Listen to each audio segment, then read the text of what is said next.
You don't really see what this episode of Villainess Who Goes Down in History just did all too often. Given that most of these, like, Otome game turned anime character now trapped in or transported in, everyone's kind of like a robot with very bland, boring personalities outside of typically your MC and anyone that the MC can break the brainwashing or turn into an actual person. So to remove your MC for 2 years in world time, or an entire episode for the anime watcher, and only give us NPCs to interact with, is pretty bold. It almost comes across as like an unnecessary evil, where it allows for an episode to really just remove the focus from your MC as she's out grinding levels in a lab, just reading books for 2 years straight. Jesus. And in doing so, we get to see a decent amount of a side cast and actually see different moments and see them slightly develop.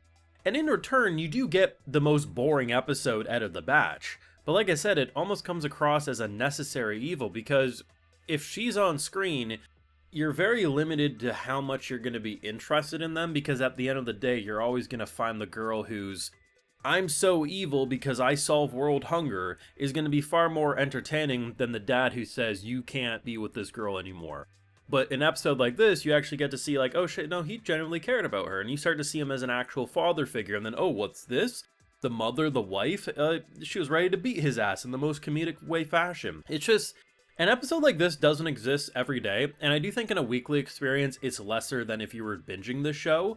But as someone who probably ended up liking this episode more than probably the vast majority will, I will say it's not often you'll have me saying, I'm actually glad you removed the MC from the episode. Yeah, she was there in flashbacks. Does that really count? Not really. And in general, I do think this is the most boring of the episodes, but it needed to exist, and I'm really glad for some of the things I've seen in this episode, even if half of it was kind of boring. It's just, honestly, I think this episode, for being what I think the worst episode, is a necessary evil, and I don't think there's any other way to put it. Now, of course, I do have full live reactions over on Patreon. If you want to see my full and good thought to any of these episodes, it's over there exclusively. So let's go over the stuff I really liked about the episode, and then I'll talk about the scenes that were kind of like, whatever.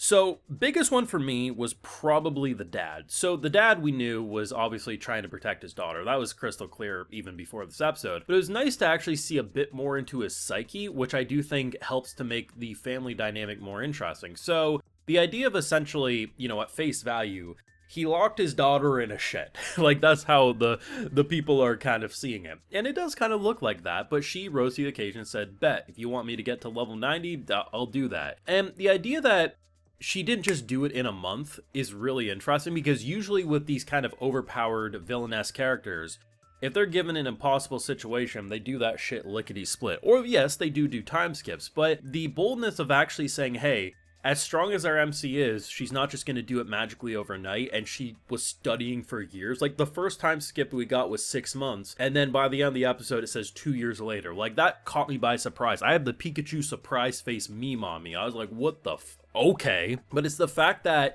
that does look cool. Like, why wouldn't a father just, allow, like, it looks like he's being abusive. And, the fact that the mom came in and be like, what do you mean? Why did you do this? Why did you lock her in a shed? And technically, she locked herself in the shed. He said, hey, if you can get to level 90, then you can continue being. And we see that he generally just wants to protect her, because at the end of the day, if the king or anyone else had their way, they would let her continue to be kind of like the retainer or the support to the hero, because she's useful and she's very clearly intelligent. But he understands what being used by people like this could mean, and she could get herself in danger. He's basically just a loving father who wants to take care of his kid, and unfortunately his kid's so mad talented that no matter the impossible situation he throws at her, she says bet. So the idea of having that scene, it really reinforces the family, because if you would have had Alicia in this scene, we would have been more focused on her, and he would have just kind of came across as a pushover. Like, look at last episode when he basically gave her the challenge. We aren't really focusing on what he's saying, we're focusing on her, but by giving a scene without her,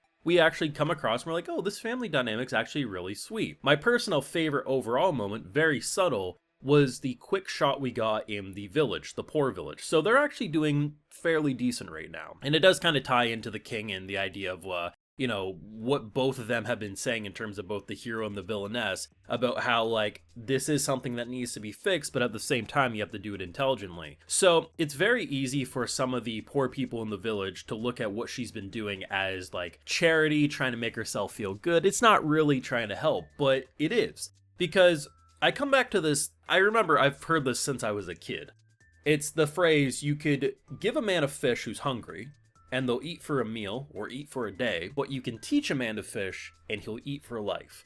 And that's always stuck with me. I thought it was such a brilliant way to explain something, especially to a young kid at the time. And the idea that she could have easily just given them food, and sure, they would be, you know, they'd have a full tummy for a meal, maybe a day if they're lucky, but then tomorrow's gonna come and they're gonna be starving. What does she do instead? Truly the most villainess-y thing. She solves world hunger. She teaches them how to grow their own food. The difference, okay, if it's cloudy or if it's raining, what type of soil. Like, the fact that she went a more extreme route, which is, I can give you food now, and it ain't gonna solve your issues, but if I teach you how to make your own food and grow your own food, you're gonna be set for life. And that's a really powerful message, because it's the smallest part of the episode, if I'm being honest, but it's something that I think really stood out. And moments like those I really enjoy about this episode, because while you can still get like the father stuff or even the village stuff, usually it would be her being like, ha ha ha, I'm evil. It's like, girl, listen, you ain't evil, but it is what it is.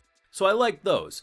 But then there's other stuff in the episode where I'm just like kind of listening into some stuff and I'm like, okay, yeah, you know, like the brother stuff and this character. I'm like, yeah, okay, I get it. Like, they exist, but it's a lot more boring than the other things, at least for me. One entertaining thing, and I hope she never goes away, is when the hero walks in and she's like, I'm gonna bring a smile to your face. I'll turn that frown upside down, and I'm just like, oh, I just want to smack that little bitch. I hate her, man. Like, I threw the lyrics in the thumbnail for a reason last week, and this show ain't even that popular. And the fact that I got over 10,000 views in the span of a week says, like, people hated the way that bitch walked. And the way that bitch talked. But I like it. I like to hate on a character. I like anime that make me passionate, because at the end of the day, you know, if I'm just like, yeah, I don't care what happens one way or another, then it's not really fun to root. It's like a good villain, right? Like, you root for their downfall. So when they do happen, you're like, oh, did it. So, like I said, this episode, I think, is hands down the weakest out of all 7.